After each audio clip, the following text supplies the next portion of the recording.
Now, in this lesson, we will learn how to actually quantify the correlation between two categorical variables. And to do so, we will continue with the example that we generated last chapter. What we want, in essence, is a number or a measure that represents the deviation from the null hypothesis, which, remember, in this case is that there is no correlation at all.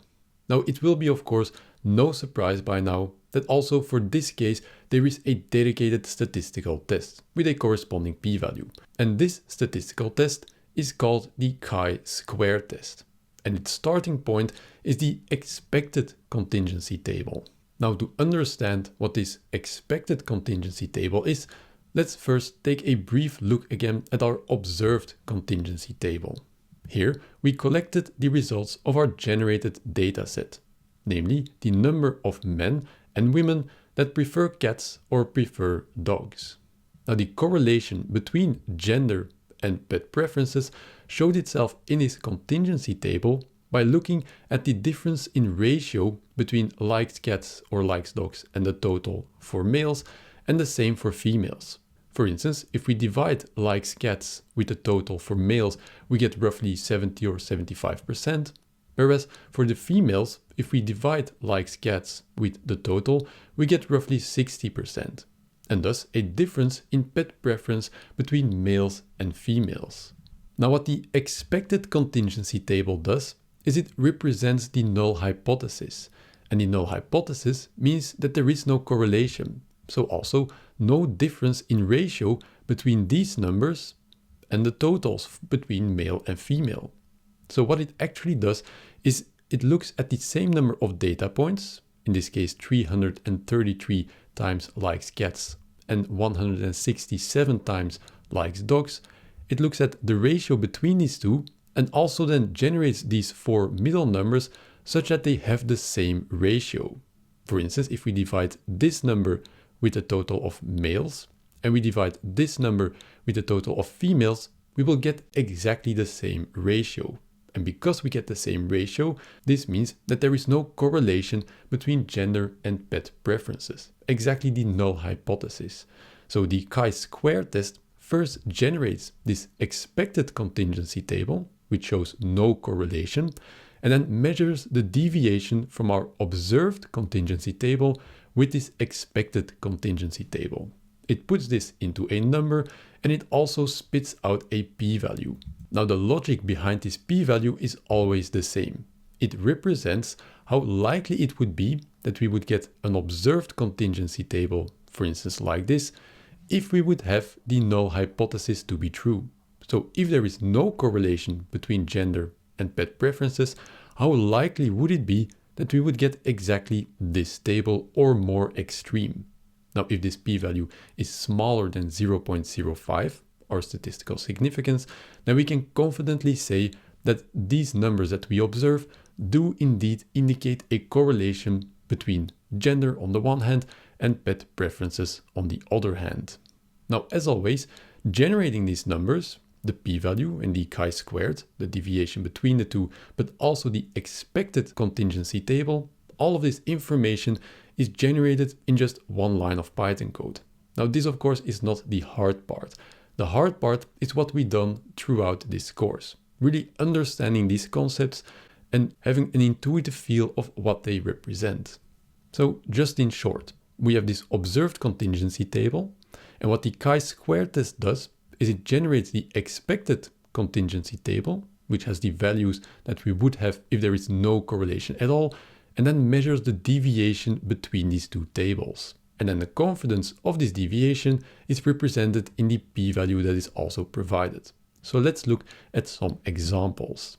The first example is the one that we generated before. So we have a male preference of cats of 70% and a female preference of cats of 60%.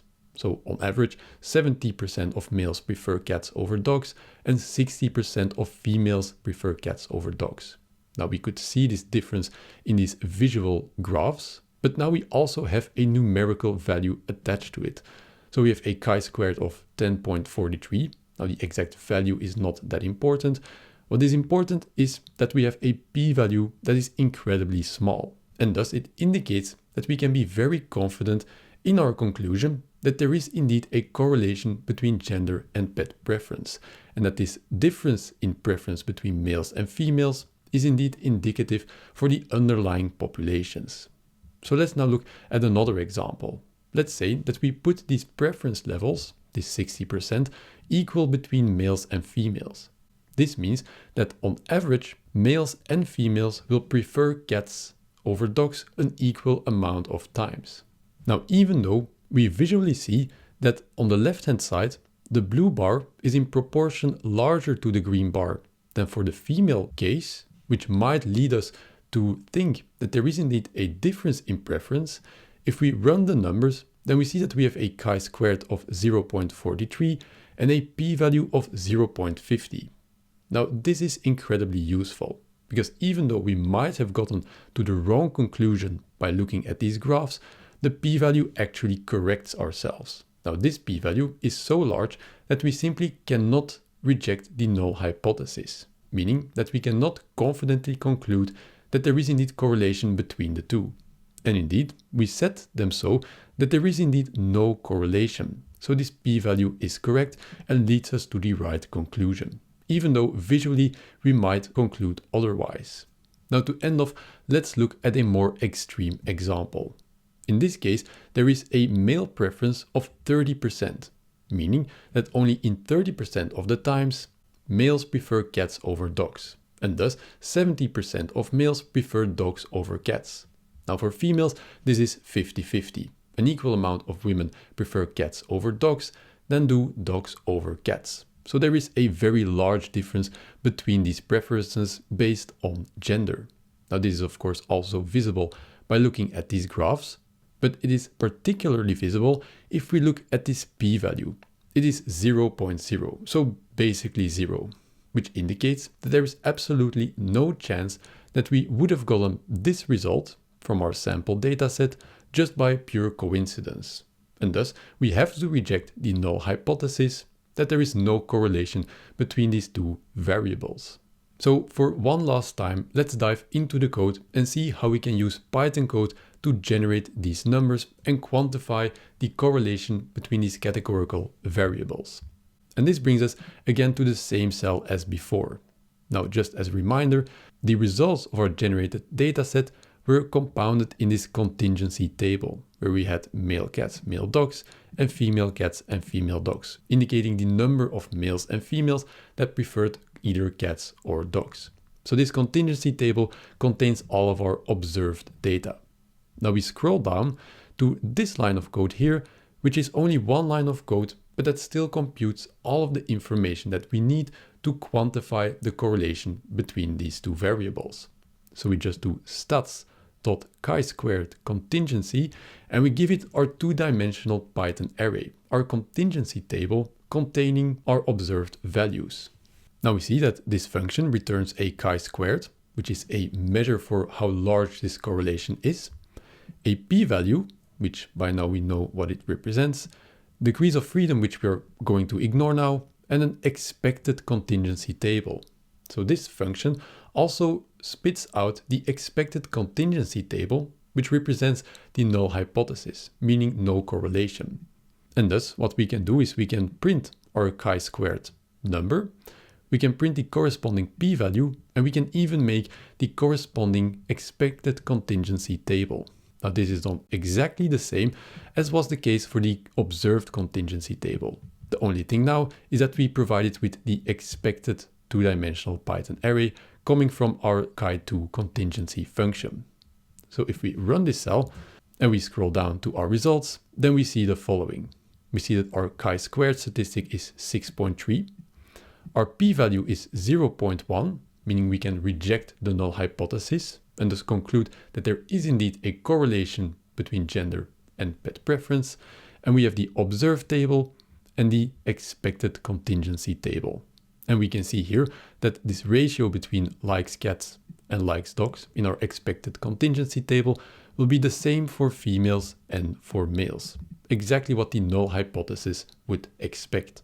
And this is how easy and straightforward it is to compute the correlation between two categorical variables. Now, of course, you can play around with this and look how these change when you just change these variables. You can change, for instance, these probabilities of pet preference, but you can also, for instance, change this number of individuals.